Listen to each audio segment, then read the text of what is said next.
Sompa TV, yabo, yabo, yabo. Sompa ba, ebe sungima. Fawa fide no to sompa, fato Sompa TV. Na ya wani pama o, na unu huarada. If it's a good year, munsemo ubenya. Abera bom munsemo ubenya. Nyam sung munsem ubenya. Aniji munsem ubenya. Enyumpana kakuma ubenya. Yamai muwa manyosem ubenya. Osumpa dibra ubenya.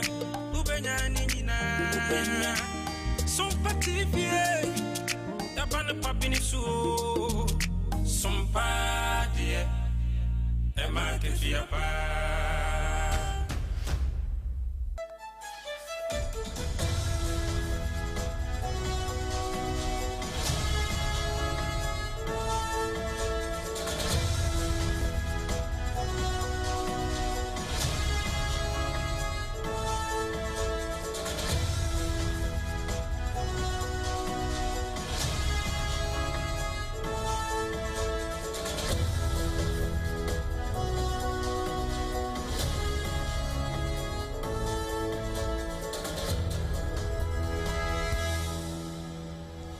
There you are, eno eye Ghana bibini ana woto broni so.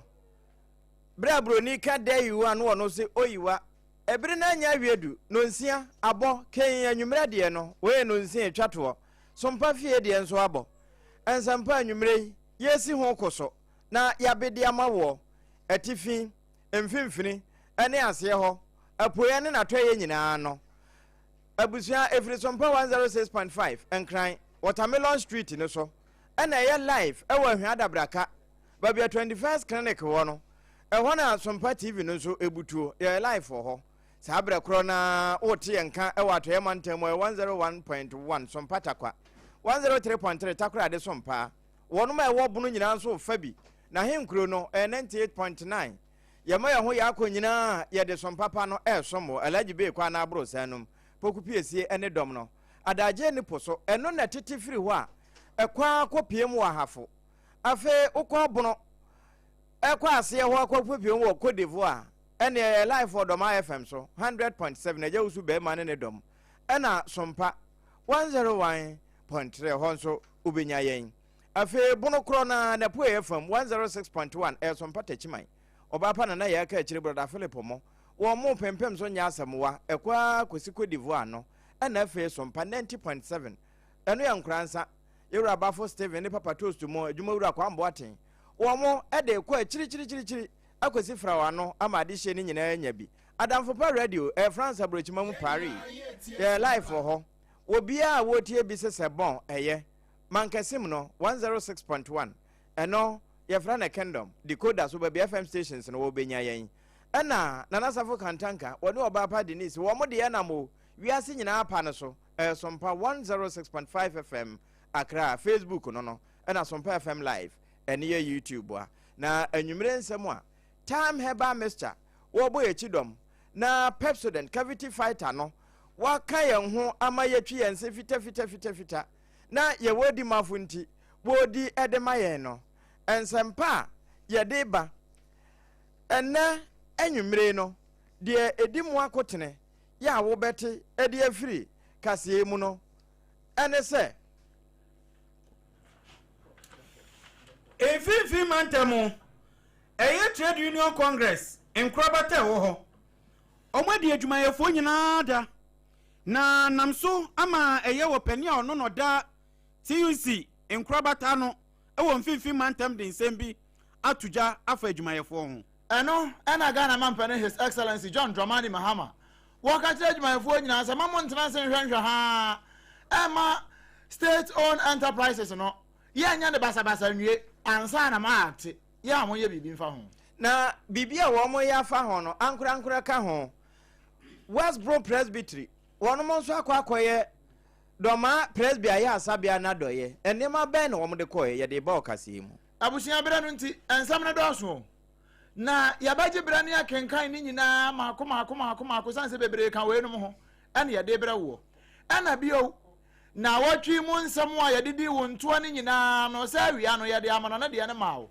anwummerɛ yi ne aka akyirɛ bia ɛyɛ Ghana deɛ no na yɛwɔ sɛ wote ne bio ɛno na dan a na meka wonya tepɛ na waka enti wo nso si na watwi bi wɔ hɔ a wote ase o nyɛ nwanwa meman Ghana mu deɛ biribia nso yɛyɛ ebi nso wɔ hɔ a wote ase a sasa wɔn asɛ na wie ne nyinaa yɛ Ghana nsɛm sɛnea wɔbɛte no no saa ɛna teɛ na yɛagye berɛ ne yɛde ne nyinaa saa de aka ho bio anuanom na wobɛte yɛn nka no yɛyɛ mmiɛnsa na mmom wɔnom a ɛbɔ yɛkyidɔm no nso yɛ mmienu ɛna anwummerɛ yi na asafo kantanka daworoma wɔne Ɔbapa Denise wɔn asesa yɛn ɛde ɛti yɛn ne yɛnim kama ɛde agu social media no so wokɔduru MCR hɔ a brother Alex ɛna afei ɛyɛ Azuka Bema ɛna King David mo wɔn nyinaa de yɛgu so ɛwɔ Sompa TV so live loud and clear memedin ɔdoma nkoma kyea me ɔbrempɔn nana kwaku ampoma mene me bra nana ɔpɔn checheku ɛna afei triple A man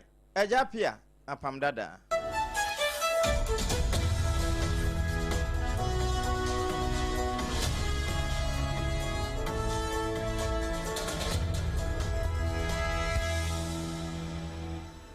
afei yɛnhyɛ nsɛm no ase ɛmfa ɛma wo Ghana man pɛne His Excellency John Dramani Mahama wɔno na yɛka sɛ ɛne wɔtotɔ desrɛ titiri paa ne Labour Union so no a ɛwɔ man Ghana mu no ɛna wɔka kyerɛ wɔn sɛ wobɛhwɛ wɔbi te hɔ a wɔse o sɛ bi a TUC anaasɛ wɔn mo aka no nyinaa wɔn mo tete hɔ a sɛ owei no deɛ sɛ nyɛ yɛ asɛm aban no wanya enti sɛ ɛnkora adwumakuo a ɛyɛ aban deɛ no so obi sɛ no a noa ne sɛ wɔsɛ no ɛno na Ghana man pɛne His Excellency John Dramani Mahama yɛkasa no wɔkyerɛ no korɛ wɔno deɛ wɔka de ahyɛ Labour Unions no nyinaa sɛ ɔbɛyɛ no ayɛ yie no ɛyɛ wo ano ayɛ o ɛno nti wɔbiaa mfana no ntom na wɔnka bi sɛne yɛbɛyɛ a ɔman kyekyerɛ no bɛtumi akɔ nkan na ɔman no adwuma ne ɛyɛ ɔman no dea no yɛntimi ma ho bra na nnipa bi mo a monyɛ mismanagement ɛma bi wɔ koraa na amanyɔfoɔ kumaa bi na ɔmo na agye abɔ soɔ yɛ a wɔno mo sɛ no wɔde nsɛm wɔ nyinaa to dwa no na ɛyɛ nora ɛberɛ a na wabɔ dwa data ɛwɔ Kofodia Jackson's Park ɛna wɔkyerɛ sɛ ne nyinaa no na ɛyɛ Mayday no a wɔn mo yɛ no yɛdi wɔn Ghana mu nnora no ɛhɔ ɛna wɔkɔ yɛ ne tibere kɛse no wɔde ne nyinaa akɔto dwa ɛna wɔka de akyerɛ adwumayɛfoɔ sɛ yɛ a monka mo ho mbom na ne yɛyɛ ɔman no adwuma no monyɛ no yie na monyɛ nsi hɔ ma monyɛ ma amanyɔfoɔ no.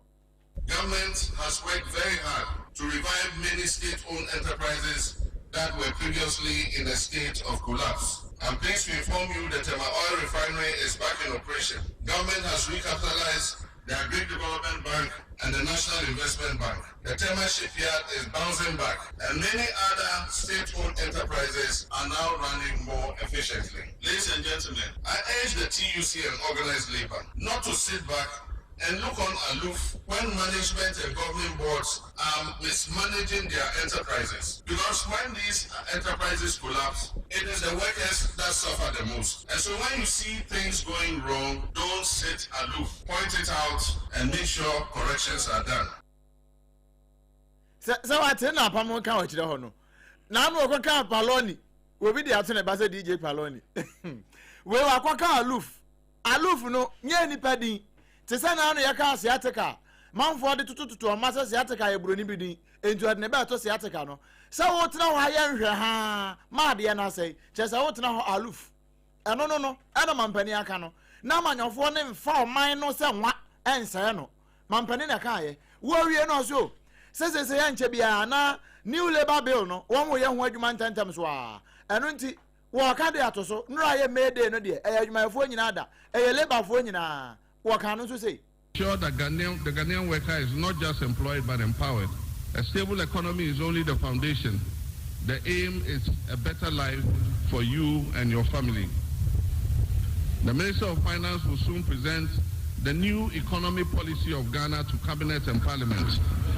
This policy aims to focus on investing 1% of GDP annually in selected growth areas of the economy that are high yielding in job creation. The 24-hour economy policy recently approved by Parliament is a flagship of our growth strategy. We are moving beyond the 8-hour workday. In the manufacturing sector, we'll provide tax and other incentives to industry and reduce power costs for companies that operate multiple work shifts. We're nearing completion of a new labor bill that addresses modern trends like remote work, the gig economy, and digital platforms. This adaptation will ensure that every worker, regardless of sector or geographical location, gains protection, fair contracts, and access to benefits such as secure pensions and clear rights. Ghana man penny His Excellency Yohane Kwame Dramani Mahama and yet in Kano. Na wo adwumayefo da ye nura krampo nam so a afofida kese ekwadema o man Ghana nyinan ukopiem wo ye mfimfim mantam a yamane boni obutu ono erekanan wante ne ho ana wate no gu monten so ekokopiem awo biaye a ye fro no mu eye adwumako a eno ewo eye mfimfim mantam meka adwumako enyen esiem abato mpeso aso wo no mo na wo mo krom de womo de botai to so de kan ho tudwa kire mu say pivotal to growth, job and livelihood beyond macroeconomic stability. Kwan ye betimi afaso a ye bebo ye homodin ewo ye nwuma mu afe nso ye moayo emuo na afe nso ekwan ye betimi akora ye ho ewo ye amamuo emuo na afe sika nso aba ye botom say tam eno na kyese omukokofa ya omude butai poto no proto kasa musa na enumu enam so ama yewra Joseph Asamoah Munu wono anoye mfifi mantamu yi TUC dream training wada ano ena odi to dwa kire mu se adwumayefo bekọ adwumayefo beba ewu behia se wosem ye ade a ye hwe na fe ye bom abaso na ye ma ye ni so adwumayefo adwumaye a wo mu ye ede aboa wo man Ghana ne kasa kire no ena odi to dwa kasa de afasa ne enne aba adwumayefo bi wo honom a won fa boganya swan wotimi da bono otwe no afa no achenyi gia na for odi to ted eno no beti nani no na no ndu agba apemu no afafo afan boss aka che ne se enya ade obetimi aba nanso obi adwuma na wo ye de a woni hwan hu bondog inso to awi abo bepechinya sinso na wako eno no eya ade bi a wakasa de afa ho atwatwa kire mu se aba adwuma yefo tenase yense hansa a sebe abo abreche eye na adwen sebe o ye ne ho yie asa kwantempon so wonim so ono ankasa ni podua e na wo sai no. Today, we ask, let stability now give birth to industry. Let policy now put tools in the hands of our TVET graduates. Let negotiation now give the workers a wages that matches the market. And to every worker here, we pray we will work hard, we will be productive, but we will also demand what is fair. Comrade, microeconomic stability is the foundation. Now, let us build a house of growth, a job, and dignity for all. Sompa. Enti ebra yewra Joseph Asamoah wono no ye dwam training won fifi mantem to yisi ekasa wieye no ena oba pani Cynthia Mame Abasam Anano wono ena woye regional secretary edema eye organized labor wokasa dia tuja kire mu se ene omani agipa se adwumayefo ayaka omuso ewo wiase afa na nyina se agya adwumayefo ye adwuma wo so mo homie eni nti omamu ni nyina de esorum se afofidai wo mo do mampani ase nanso omo adesrede ba komienu bi a enu no mpeso mo ka kire eye sompa kase na yebo ema eye aban ete Mami Cynthia Ghana 40 about job or employment. I say with no fear of contradiction that decent work or lack of it remains one of the most economic and social problems in Ghana, and it has the potential to transform into a political problem if remained unchecked. We are almost at the crisis level. This gets ready whether the right time to move beyond microeconomic statistics and indicators. It's all on us to recognize that microeconomic stability is not an end in itself. The real test of economic policy, whether it's improved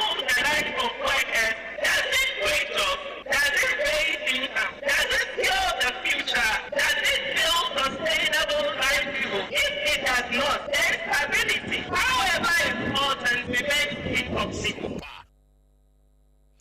Yama Cynthia Abasam na yete ne nka no na ne kasa wie ni nyina chire no woba pani a wono na wohwe emfimfi mantemo soafo no ano a woye bema mpo ye honorable ekwo ochire aduamoa pani wono na wo kasa yi eno de tuju achire mu se wo da adwumayefo nyina se wone ene omatimi aya ama ene adwumayefo ene afenso amua omuko eba ema sabe menu nyina ya nsakoya no ewo mfimfi mantemo ono no ye ka omuda se dia na hu behia pa se wo se otimi kasa ede fa ho ne kasa mu no osis bi so dua akire mu se adwuma hohoi ehu hia bambo. Sustainable livelihood go beyond mere employment. They encompass dignity in work, fair wages, and job security. Achieving these requires a renewed focus on productivity, innovation, and accountability. It also demands shared responsibility. Government must provide direction and support. Employers must ensure safe and fair working conditions. Workers must demonstrate discipline and commitment. The labor unions must continue to engage constructively. Collaboration remains the cornerstone of sustainable development. As we mark this year's meeting, let us renew our collective commitment to building a region where every worker is valued, every young person has opportunity, every enterprise can thrive, and every community enjoys sustainable development. Amaniye ni otun krefin mantemo edi mane yen ewo eye Sompa kasesu ye Erika nan wono enenam ne nsa so a mene wo yete amaneboyi Pepsodent sesire bia hia enkankan ne abetimi asire afe osen ase amaye hu osen aduasa ne nyina no ana beba wonum ha amaye hu osen ase no enu hia papa anwumre wokuta yemu ana ye binsam no edema dendenden te se empire bodenden ya ebi no mbono no na abusua ye wuramu a ye kwabno mantanum doma henkuru doma presby hospital wo mo de asase nyanwam Wasborn Presbytery no nyame aso wo mo da ye se wo mo nkoya do ya mampa wo mo akwakoyo ewo doma Presby hospital na Reverend Dr. Apia Isaac Ofei wono ene general manager edema doma henkuru Presbyterian hospital wono na wo mo kosi no so na enkomo no mu no wo cha se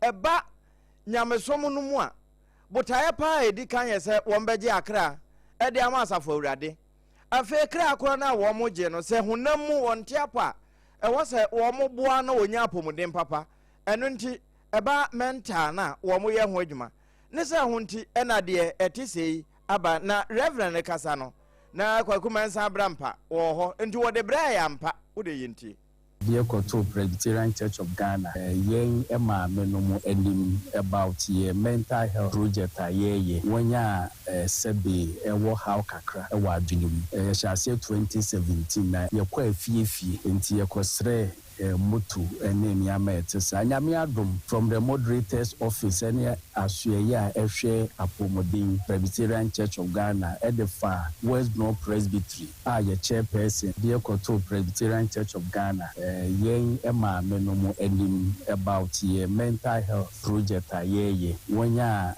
sebe ewo how kakra ewa adwinum shall say 2017 na ye kwa fie enti ye kosre motu ene niama etesa anyame adom from the moderator's office ene asuye ehwe apomodin Presbyterian Church of Ghana edefa West North Presbytery ye chairperson Reverend Isaac Amampampoma omode afidie abreye se yemfa nso dia ye wono so na yemhwe mental health medie no na emfi asafo no agenda 2 mo wenya wan agenda 2 eno Westboro Presbytery for aya won mo koye na Reverend Dr. Isaac Apia Ofe ya won na general manager edema doma Presbyterian hospital no wote se wo kasai na die wogina wo mo na mu a woje ne oma no wono mental health unit ho ene wodi ne djuma won da wo ma no na adwa ye bo afebiri wono nso amanankam wode bi ma abrampa ama mpara wode breye Presbyterian Church of Ghana. The better munina say, our pepper, any animonyama, Modia mental health unit. Afe, Metwa Subi and say, Motoya Yansa, can you be a jumapa? You be born bani, you be moto ye. A son say, you come grassing grass for your juma. Near my and why you be brave. You acquire outreaches, home visiting, case tracing, you share a yard full fee. You are quiet home visiting, or say you're one man no nedru, you assisting many jarry, you are any many CC, then personal hygiene, Yanni Yakase. And see a very moto ya de be ya adwuma pa na fe mfasodie aba moto ni so etin koya krom koya adwuma ya kwa de moto ya na ye de ko entin ya sem na ne se be hwe moto ni ye ye de moto ni be ya adwuma pa ya ma mfaso aba moto ni so esan se first una do ma mani ma obehu se ye nua ne ma be wa adwuma awo be ne na nkrom bebre ba na ye hu sa ade ni biem enam se ye ni akobe ho ye boa ma be no maduro ye boa be ba reviews a ye ma ba hu mfasodie a e wa duro ni ai be boa ba ye be daily activities se no behu se bi wa adwuma ha wo do ma hinkura e bia no ye ho bi afeni ababe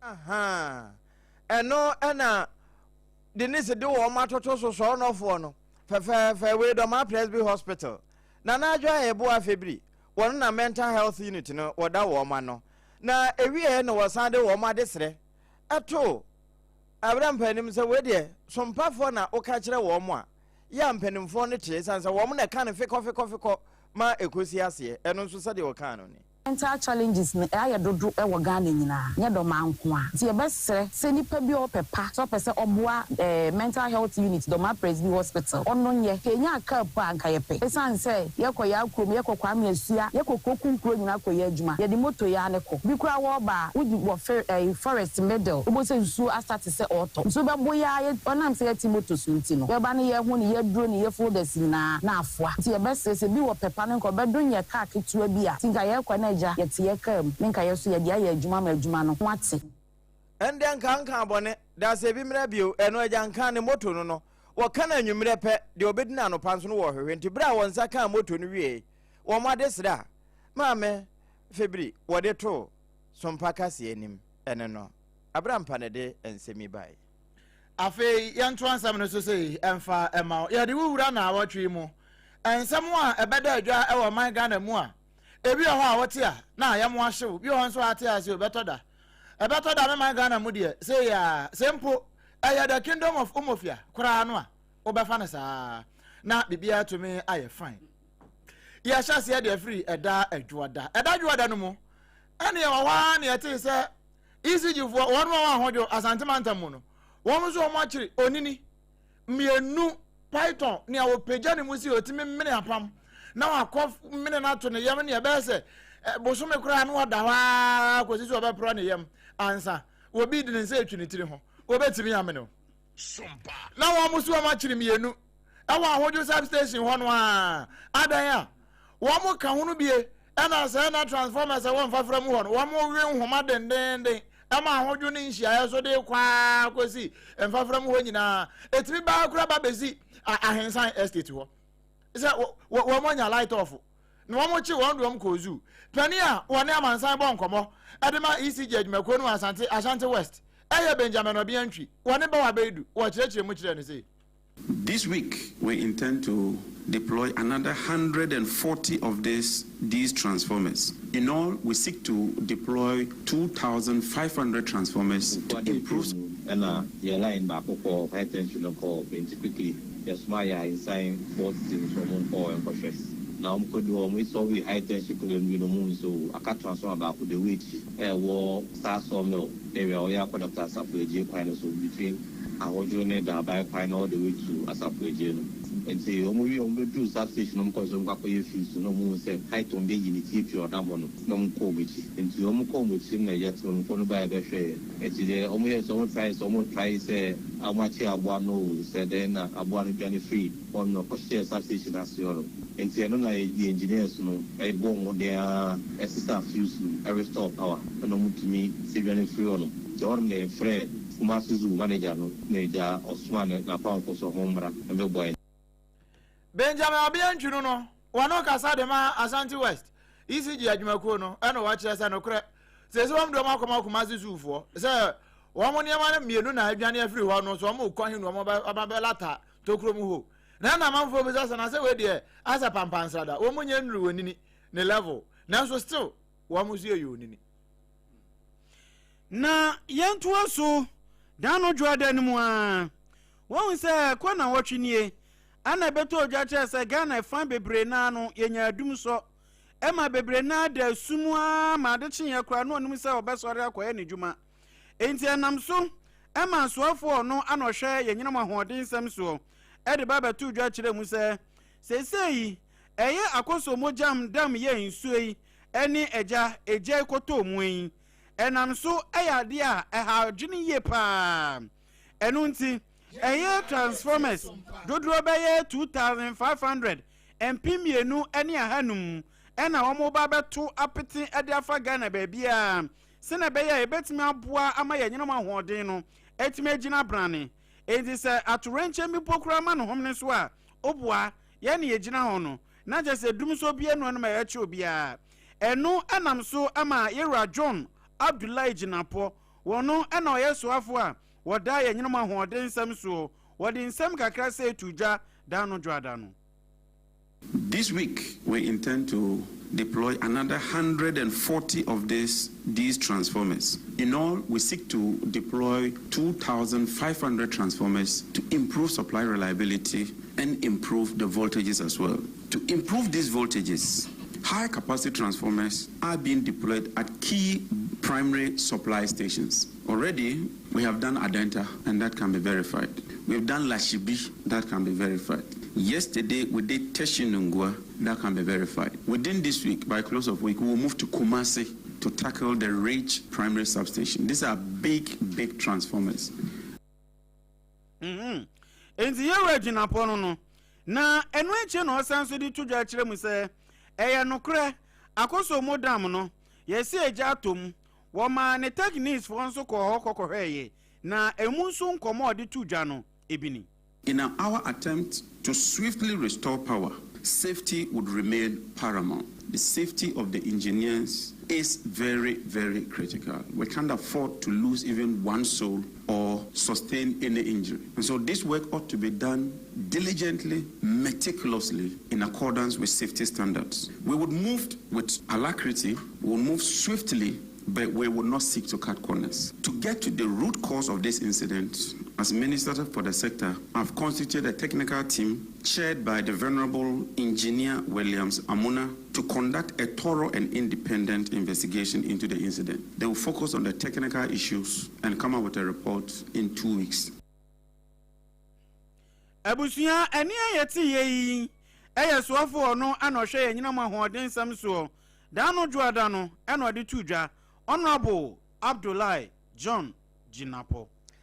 Na edadwada no ena the Greater Accra Market Association Gama womo ebekasa na womo chese de ntia sesei ase niema bo no inflation no wo fomo na so niema bo kwa ekosoro edu ba bi kura ase de mpanimfo aka no womo bo ano enya ba bia na firo se de ya se sa sika no aba no nya de ayebeje no mo ne ho ade kwense no eka ho bi pa enti na afro wadade wono ena eba dwomdwom ahodo no a woye penia wodamba na no titru ene makoleja wonna ye ba ahema woda wo ma no na de wode to yama no bofo anim eda Jordan ni. We want to tell Ghanaian public, please, Governor of Bank of Ghana, the coins are still in existence because it's the coins that they are removing out of the system that is adding up to some things. Because if they say ice water is 30 pesos, where will you get the change? So presently, from 50 pesos, if you don't take care, they will add another fee, which is 100% increase. So let's get to the members that the coins are still in existence. Enti adaju adano, ena ate se na afro ada de toso makola ba hima. Echa se dwom hima no coins no every sa 1 peso, 5 pesos, 10 pesos, 20 pesos. Ede baba ne 50 pesos no. Say anya se yebedi eno dia, ene se tie bia eniema nketenkete mpo 1 cedi. Na kwa kwa animu na fe ye wia beka se forward ever, backwards never. Oko kantamantoa. Womo ye niti ni nyina womusu. Womo so de ma, womo nyensu, womo niti mfo no anu wanje. Eno nti da yakwa we se na kafe afobia mo. Na womo ka beguso pa woni awrobon, ene afrifa. Ene womo aka nyina. nanso ne nyinaa mu no ate kwakwa so ɛhɔ de ɛwɔ no gye ɛnyɛ ate kwakwa so wɔka ntamanto deɛ no ɛno yɛ asantema mu wɔn mo gye na yɛwura da benada ɛbenada no mu ɛna dɔmkuma no wɔn mo fa wɔn mmerɛ ase badwam panin baako a ɔno na ɛba no kɔnomti no a wɔn mmerɛ ase badwam no wɔyɛ deputy ranking wɔn mo ahwɛ energy soɔ ɛwɔ mmerɛ ase badwam no kɔnomtifoɔ no ɛyɛ Collins Adomakomensa wɔn na gyina sɛntwerɛfoɔ anim na wɔkasa na wɔn wɔkasa sɛ na sɛ nana ɔpɔn kyekyɛku wɔn ka ho a wobɛbɔ no wɔkasa alata sɛ mwen wɔn kasa da enti nana ɔpɔn kyekyɛku baeɛ no asɛ mɔnye na momfa asɛm yi nkɔ sɛ ne nti a yɛwɔ dum so mu yi nyɛ mama transformer kra deɛ ɔsɛ yɛn pipifoɔ kɔ ɔmo kra bebree gu hɔ ɛna ɔmo kɔɔyɛ nanso ɛka twitwiri die 700 million nya dollars ɛnyɛ Ghana cedis ɛyɛ dollars ankasa ɛna ɛde hɔ aban ne ntimi ntua nti a ama yɛ akɔdum som Collins Adomakomensa. We also know that the problems of the sector is not only technical, it is financial. The Ministry of Finance announced last year that it had cleared all the debts to IPPs. The government also credited itself with financial improvement at ECG. However, the data available to us is that government owes IPPs over $500 million and over $200 million to companies that supplied fuel for power generation. We call on the government to come clear on the financial situation in the sector, particularly after the imposition of the Dumso levy. We are calling on the Minister for Energy and the Minister for Finance to, within the shortest possible time, lay before Parliament upon resumption and publish for the consumption of all Ghanaians the full detailed and independently verified report on the 1 Ghana cedi Dumso levy, covering all collections made to date, all disbursements, and the outcomes of every expenditure. If the levy has been collected but not properly applied, Ghanaians have the right to know. If it has been misappropriated, those responsible must be held accountable. Must be dealt accountable. Deputy ranking member, Edimam Rasibajam Konumtinua, ahonedi ansam so no. Wonomnya for Collins Adomakomensa. Na no bradano. One and another point to ku. Honorable MP for Sompa and a boy. Ebusua ye wonpo ano de anuamu ani ebedi agro. Ewo eye dum so hu nsensem ye yi. Ema stakeholders wo mo hwe eye energy.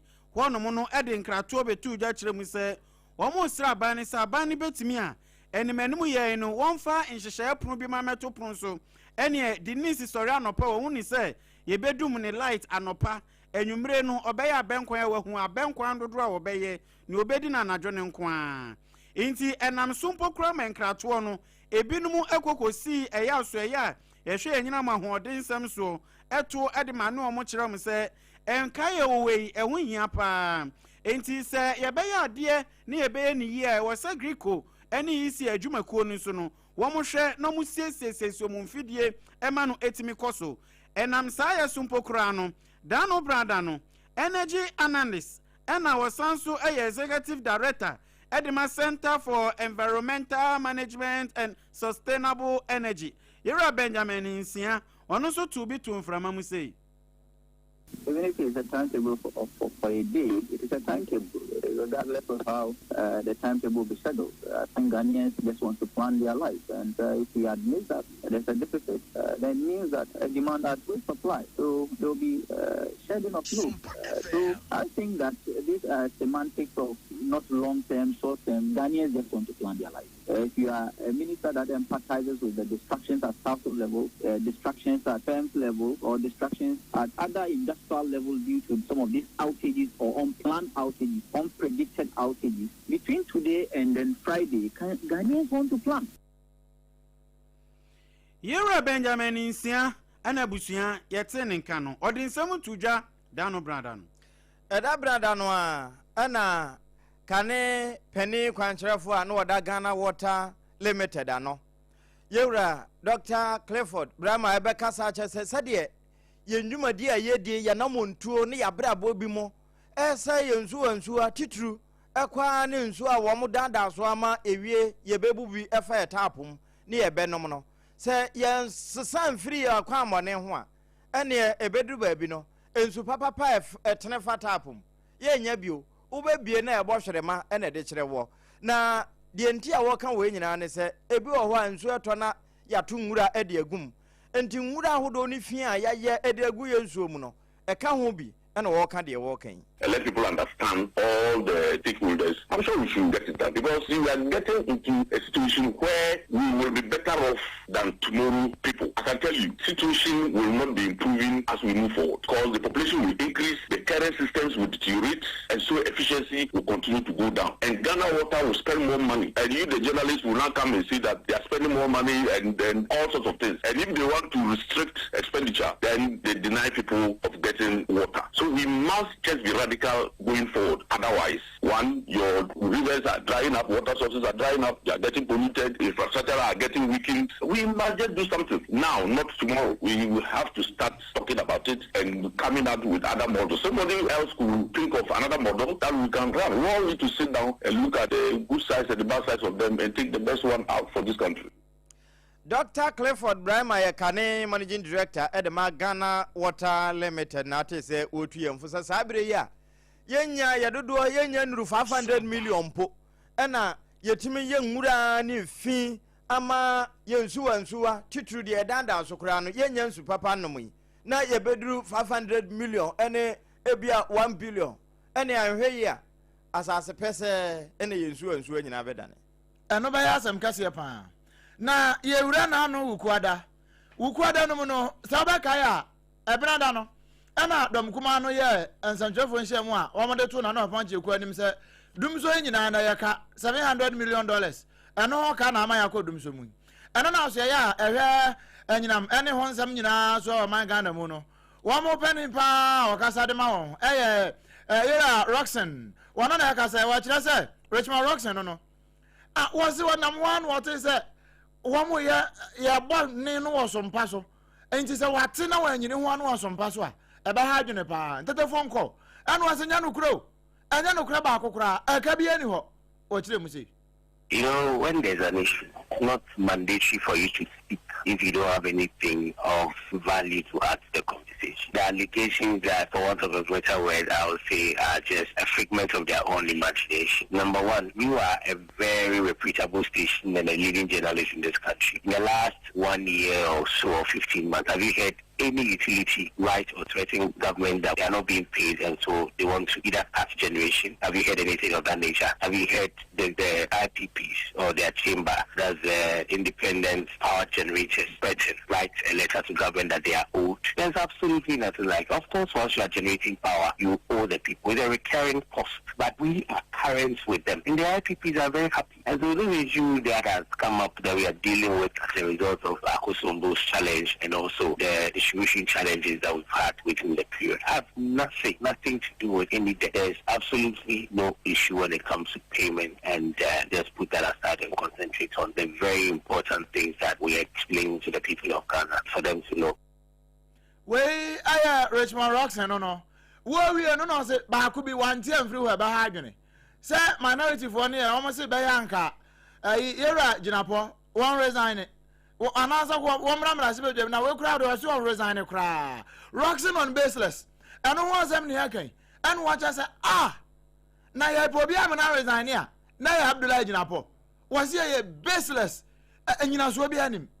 For somebody who has kept the lights on, moving from 700 megawatts to 15 or to 12 months of no load shedding, is this somebody you describe as performing abysmal? For somebody who has kept cleaning, who has kept faith with utility companies, and then due to that they are bringing more projects, is that the person you describe as such? Now go and read the press release by the utility company, the last press release after the government paid $1.47 billion. Please read the press release and then listen to what the industry, not what the politicians is saying, what the industry is saying about Dr. Chinapo. That is his record. We Richmond Roxen no wano kasa the mass ya energy any green transitions baby Abdullah Chinapo no Yohane no kasa different ne ne ati na danu kwada kro na munu so wopani ono na wobata enkane mampani abedi echi Dr. Alhaji Muhammadu Bawumia ho Denise Miracle Abuaje ono nso atutu bi di amane so afo ohwe ye nyina mo ahoden so ka che ne se enye ne ehie ye kodidi saa na ya papransa enu nti se wo bibi ya enmenmu ye ibomoden na si dum so ho akwan na oman no enya nyinam ahoden bio. Is this the first time you are hearing ECG doing transformer changes? Did the country shut down? Is it the first time you are hearing ECG doing expansions? Did the country shut down? Why is it that anytime NDC comes to power, we have boomsaw in this country in a very devastating way? Why? That is the question we should answer. That the government you are calling names, MPP, they didn't invest, they didn't do this, they do. But okay, the transformers were weak, but the people had power. Give them their weak transformer and let them have power. Why is it that immediately you left office, no, it was sustainable, and then when you came, no, it's not sustainable? Have you asked yourself that question? Because again, think about it. Dano Ukwadano, Ena Miracle, Abuaje, where aid Edema, Dr. Alhaji Muhammadu Baumia, Ena Yetsenino. Na eda ukwada krona ena yera governance kwame abuja oko asante mantemo enti swami ta change no okoka ho asem ena afi akwan ahodo a wo mode big push no kura asan so push no se de be na ebetimi awie ntem na woko ewie no woni amane boni ba bedu ekasai.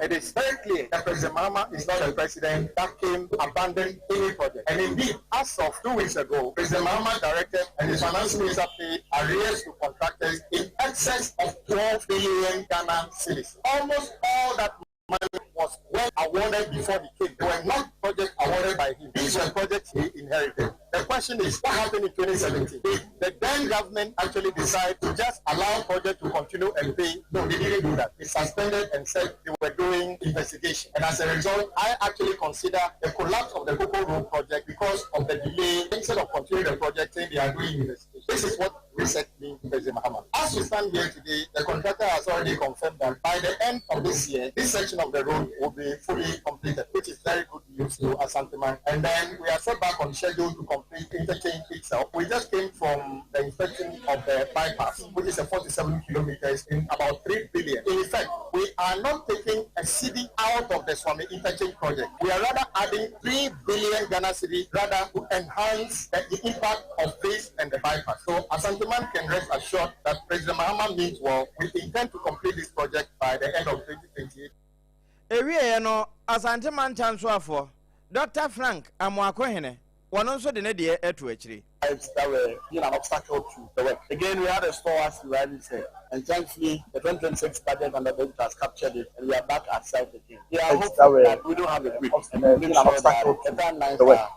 Again, we had a store as you rightly said. I want to thank the president for prioritizing the Shanti region and our routes for that matter. We are still inspecting, so I'm sure the other ones that link Ahojo and then the Arc, the Kwai roundabout, and then the Sampasi roundabout, the massive tsunami road that is from the Mopa area, and also there's a big push project ongoing now from Agogo to Mamekrobo. As you mentioned, most of these are to serve other districts. They are in Kumasi, the reason why it's focused on Kumasi. But all other districts should know that there are works ongoing in making sure that their communities and their capitals are accessible to the people.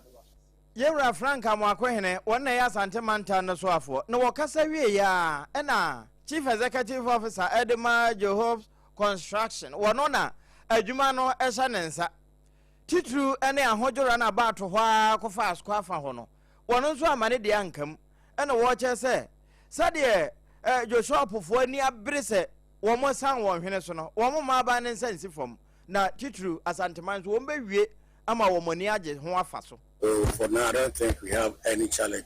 The only challenge that we are facing may be the water. If the rains comes through, that's why we cannot tell. But we hope that it will not stop the work. No, Penia, Wanona contract Nankasa no, Shanensa, and I say, or Kasa ye. Ora James was a brown, whenever I bid in the din common. Na no yawa dan man pani o tu kwan. Wan free Ghana how, offering cry, and wakwa akosombo. No akwa no na ne nyina ye na no jana to ho no na ja se pani di na ni behwe na adwuma ho no moye no wo hye wo munkra ne pa eno nti Ghana man pani koduru ho no na wo hwe no adwuma ho moye na so nukre mo ye adwuma pa adwuma de mo ye na wo hye nkra ne nyina no na yakwa akone kita no wo kasa gu mu sei.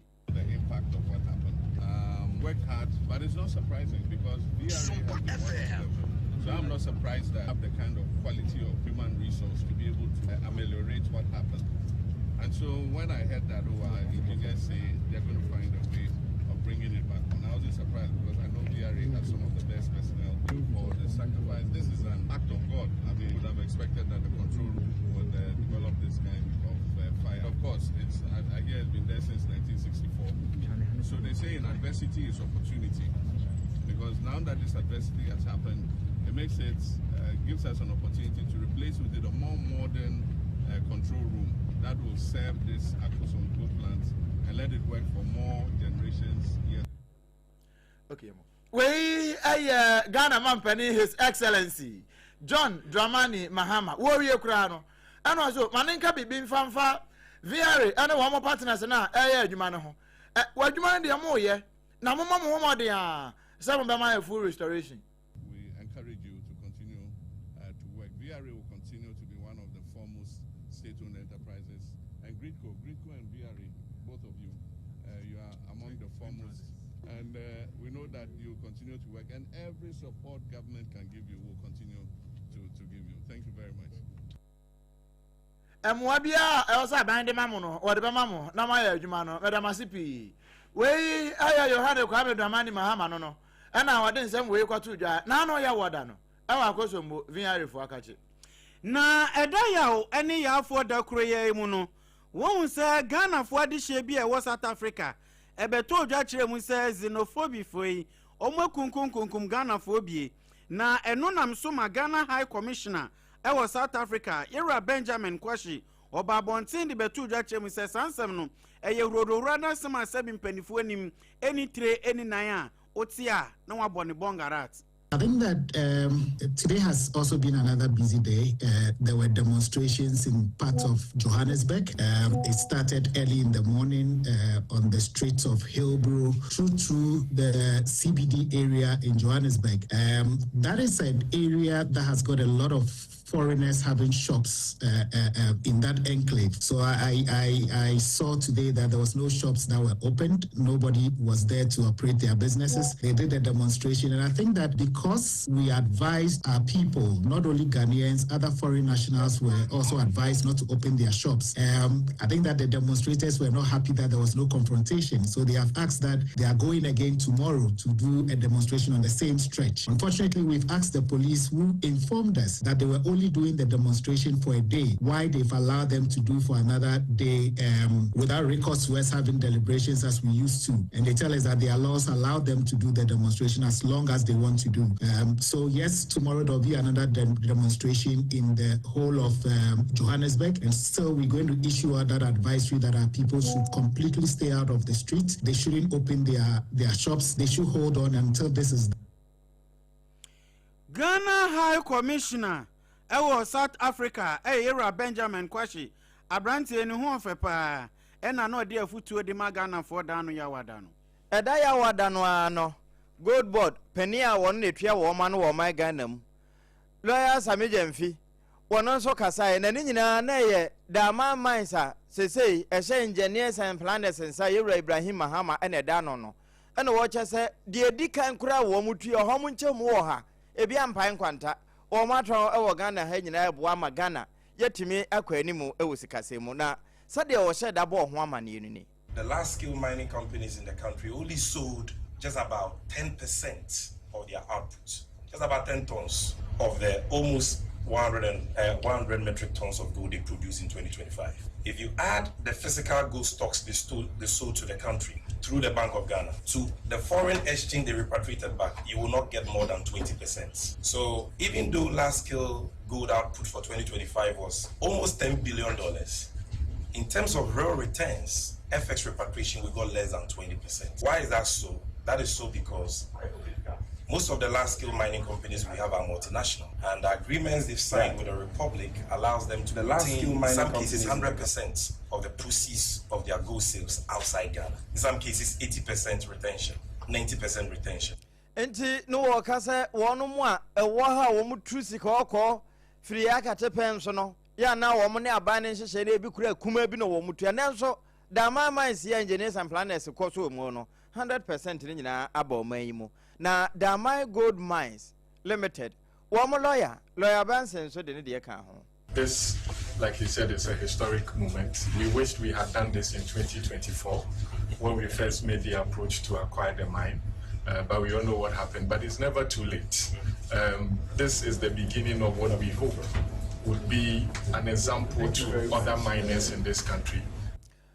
No, lawyer, one on a dama mines, no, Utiano, Emma Warnum, Lawyer Benson, and was away, opinion. This is just the beginning way I shall see a fin on Bayaka Sepa, Amamo, and here Ghana for Nemo Wayanesano, Pepsodent, ne cavity fighter, no, Uhia, and one is a Adama, would the Becus, and opinion number, and Tiano Wayan in Prenu, do the two.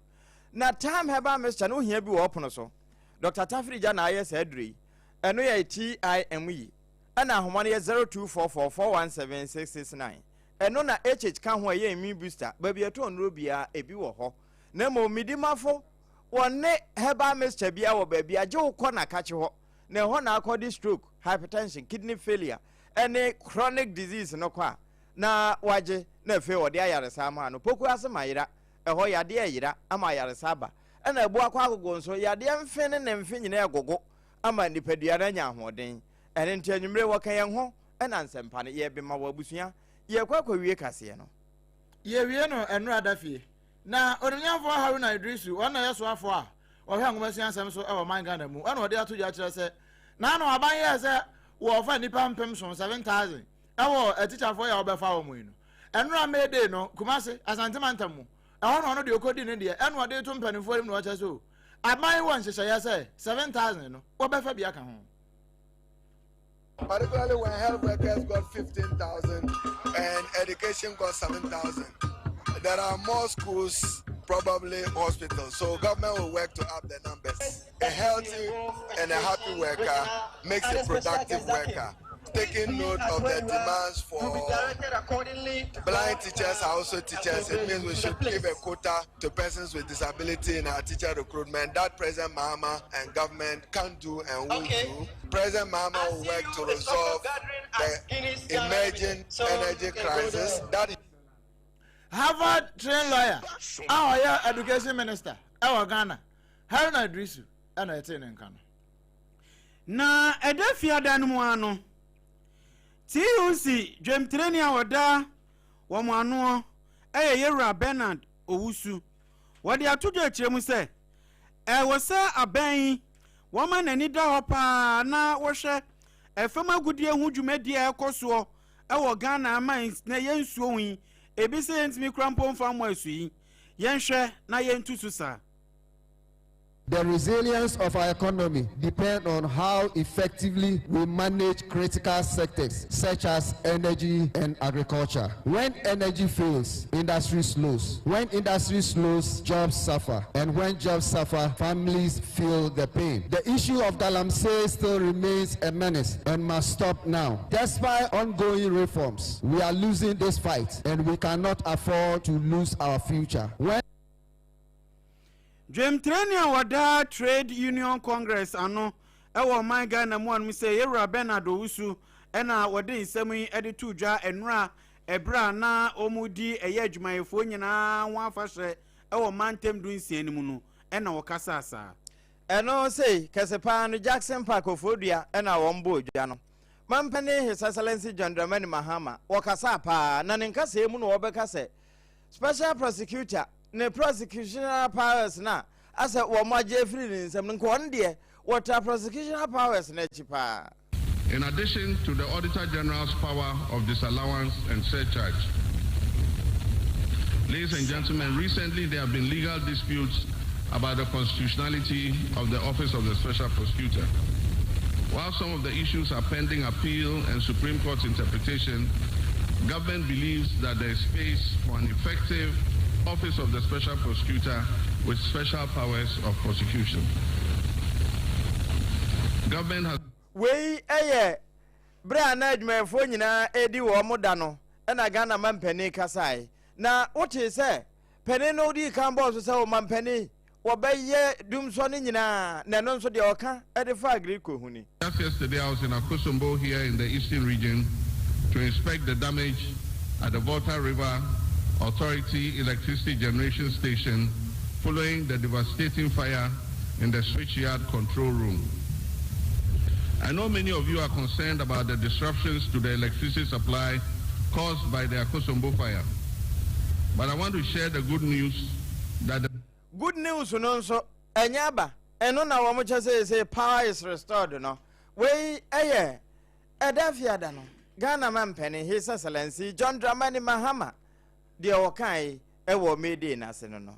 Ya de wasi anianom a ya ba somwo ya basa na watwe mu nsem ene na de kakra ya keka ne nyina abo mu efa no se Ghana this week nipa miensa mema kantina nwampa ye tiritua ye tirisuo ene ya be kenkan nsem no kama edema wo na emom ebra ya ba wo nchen no na Sarfo kantanka o pian wo ko nyina no abapa Denise agbo dede na waka ho ena opian gun mu na ko pian mu MCR ha brother Alex ena fake David mo ena azuka bema wo mu nyina asesa gun mu kama na systematic press mo press e wo no ho ma na nyina timi akoboko ya beje bre ekenkan kase ne ma mo no eyemme abrempon na kwaku ampuma wadoma nkoma chi ame ne me menimia nana opon checheku enafe triple A man ejapia apam dada